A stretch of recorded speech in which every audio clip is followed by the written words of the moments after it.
हवेली के माहौल में हर तरफ बेचैनी फैल चुकी थी। ठाकुर जी का गुस्सा इस कदर बढ़ गया था कि उन्होंने अर्जुन को साफ शब्दों में कह दिया, अहाना को घर से निकाल दो, बाकी सब हम संभाल लेंगे। दुर्गा माँ को हम मना लेंगे, उन्हें कुछ पता नहीं चलेगा। लेकिन सवाल ये था कि क्या ये साजिश कामयाब हो पाएगी। यही से असली कहानी शुरू होती है। अर्जुन बेचैन था। उसके दिल में कई दिनों से उठ रहा बोझ अब और छुपाया नहीं जा रहा था। गांव का बड़ा मैदान, चारों तरफ लोग जमा, और सबकी आंखों के सामने अर्जुन घुटनों के बल बैठ गया। उसकी आवाज कांप रही थी, आंखों से आंसू छलक रहे थे। अहाना, मेरी गलतियां माफ कर दो। मैंने तुम्हारा दिल तोड़ा है, लेकिन अब और गलती नहीं करूंगा। पूरे गांव के सामने अर्जुन ने अपनी पत्नी को दिल से प्रपोज किया। उसके शब्दों में दर्द, सच्चाई और पछतावा साफ झलक रहा था। ये नजारा इतना भावुक था कि कुछ पल के लिए मैदान में सन्नाटा छा गया। सब दंग रह गए। लेकिन धीरे धीरे तालियों की गूंज उठी और लोग खुश होकर शोर मचाने लगे। हवेली के लोग भी हैरान रह गए कि अर्जुन ने ऐसा कदम उठा लिया। ठाकुर जी खुद आगे आए और कहा, आज से किसी को भी बहुओं को अपमानित करने का हक नहीं है। आना, मंजली, मीता और चारू, जिनको कल तक बेइज्जत कर घर से निकाला गया था, अब हम उन्हें पूरे सम्मान और इज्जत के साथ घर वापस लाएंगे। हवेली में उत्साह की लहर दौड़ गई। रिश्तों की खटास जैसे अचानक मिठास में बदल गई। लेकिन इस खुशी के बीच एक शख्स था जो अंदर ही अंदर जल रहा था, पोल्टू। उसका अहंकार, उसकी अकड़ और उसकी पुरानी आदतें सबको पता थीं। वो हमेशा बहुओं को नीचा दिखाता और उनकी हर कोशिश में बाधा डालता। और अब जब सारी इज्जत उन्हीं बहुओं के हिस्से आ रही थी, पोल्टू का खून खौल उठा। लेकिन किस्मत का खेल देखिए, कल तक सिर ऊंचा करके अकड़ दिखाने वाला पोल्टू अब मजबूर था। वही चारों बहुओं का सामान ढो रहा था, आंखें झुकाए और शर्मिंदगी से पसीना पसीना। गांव वाले देख देख कर हंसते और फुसफुसाते, देखो वही पोल्टू अब बोझा उठाता घूम रहा है। उसकी सारी हेकड़ी पल भर में पिघल चुकी थी। ड्रामा यहीं खत्म नहीं हुआ। असली झटका तो तब लगा जब पोल्टू के जासूस ने उसे खबर दी, मामी माँ यानी दुर्गा माँ, जिन्हें सब समझ रहे हैं कि घर में आराम कर रही हैं, दरअसल बनारस की तीर्थ यात्रा पर रवाना हो चुकी हैं। और वो भी शोरतू मामा के साथ। यह सुनते ही पोल्टू के पैरों तले जमीन खिसक गई। यह सब अहाना की चाल थी, जिसने बिना किसी को भनक लगे अपनी सास की अधूरी ख्वाहिश पूरी कर दी। पोल्टू का गुस्सा 7वें आसमान पर पहुंच गया। घर लौटते ही उसने चारों बहुओं को घेर लिया और सबसे ज्यादा अहाना पर बरसा। वैसे भी अहाना और पोल्टू की पुरानी अदावत सबको पता थी।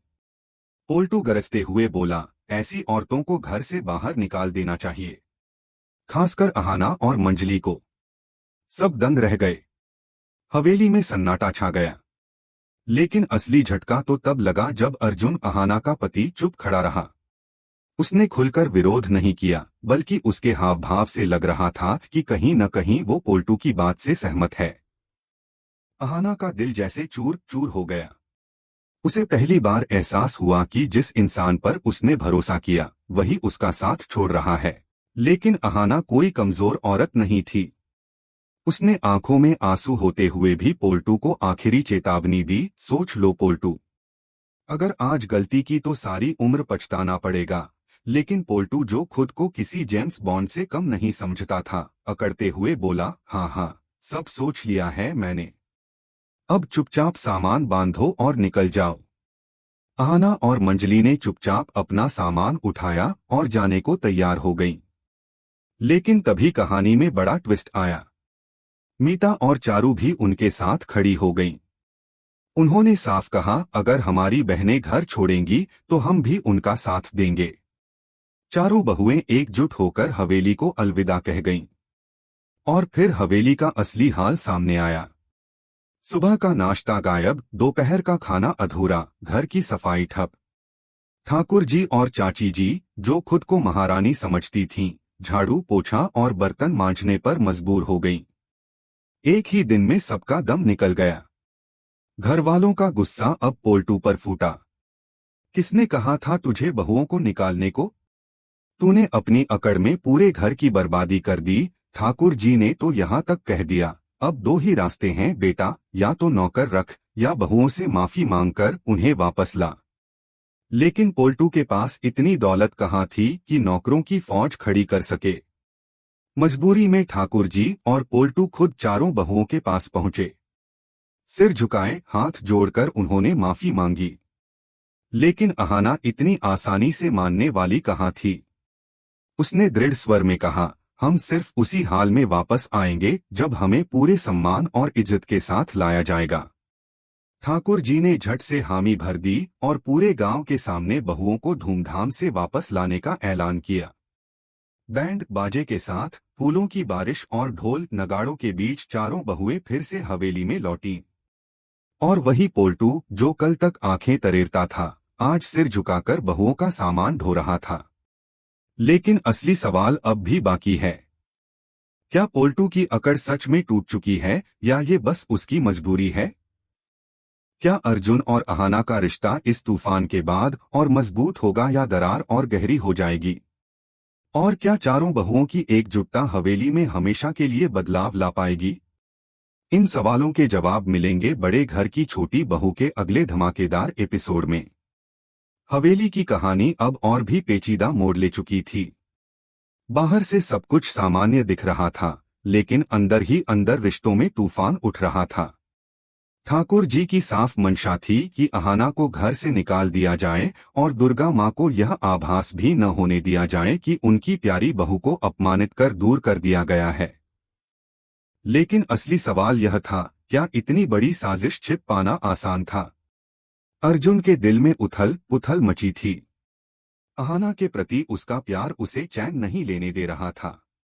और आखिरकार उसने वही किया जिसकी किसी ने कल्पना भी नहीं की थी। पूरे गांव के सामने बड़े मैदान में भीड़ के बीच घुटनों के बल बैठकर उसने अहाना से माफी मांगी। अहाना, मेरी गलतियां माफ कर दो। मैं तुमसे सच्चा प्यार करता हूं और अब तुम्हें खोना नहीं चाहता। उसकी आवाज कांप रही थी, लेकिन उसमें सच्चाई की गूंज थी। ये दृश्य देखकर कुछ देर के लिए पूरा मैदान स्तब्ध रह गया, मानो किसी ने समय थाम दिया हो।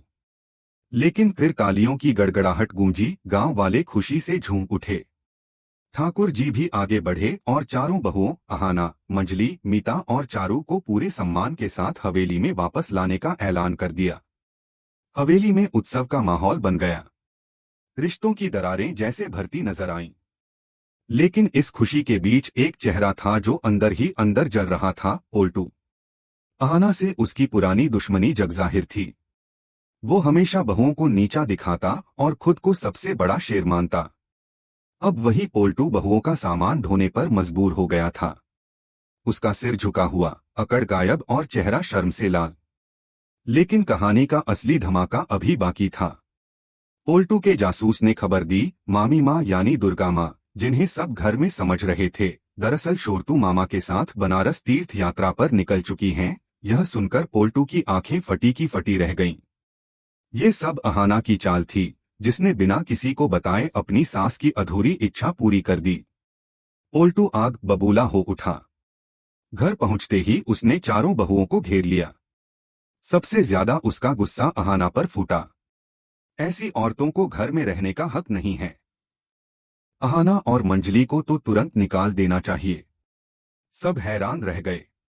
और सबसे बड़ा झटका तब लगा जब अर्जुन ने खुलकर विरोध नहीं किया।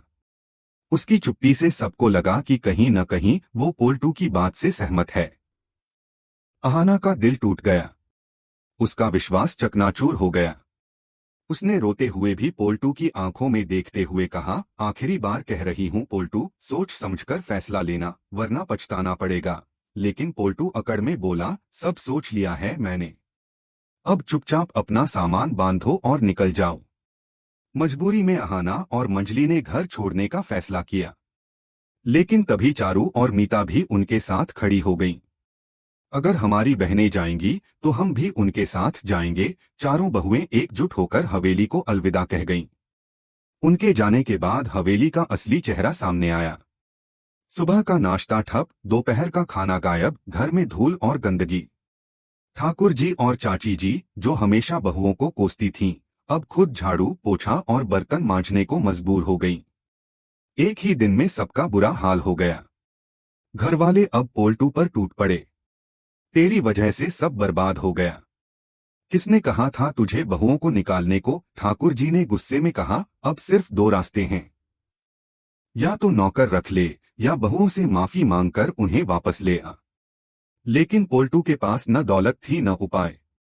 मजबूरी में उसने और ठाकुर जी ने चारों बहुओं के पास जाकर सिर झुकाया। हमें माफ कर दो, हवेली को तुम्हारी जरूरत है। अहाना ने साफ कहा, हम बिना सम्मान और इज्जत के वापस नहीं लौटेंगे।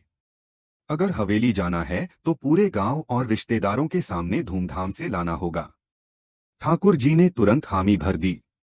अगले ही दिन बैंड बाजे और ढोल नगाड़ों के बीच फूलों की बारिश में चारों बहुएं हवेली लौटीं। पूरा गांव ये दृश्य देखता रह गया। और पोल्टू, जो कभी आंखें तरेरता था, अब सिर झुकाकर उनका सामान ढो रहा था। लेकिन असली सवाल अब भी बाकी हैं। क्या पोल्टू की अकड़ हमेशा के लिए टूट गई है या वो फिर से कोई चाल चलेगा? क्या अर्जुन और अहाना का रिश्ता इस तूफान के बाद मजबूत होगा या और कमजोर? और क्या चारों बहुओं की एकजुटता हवेली में स्थायी बदलाव ला पाएगी?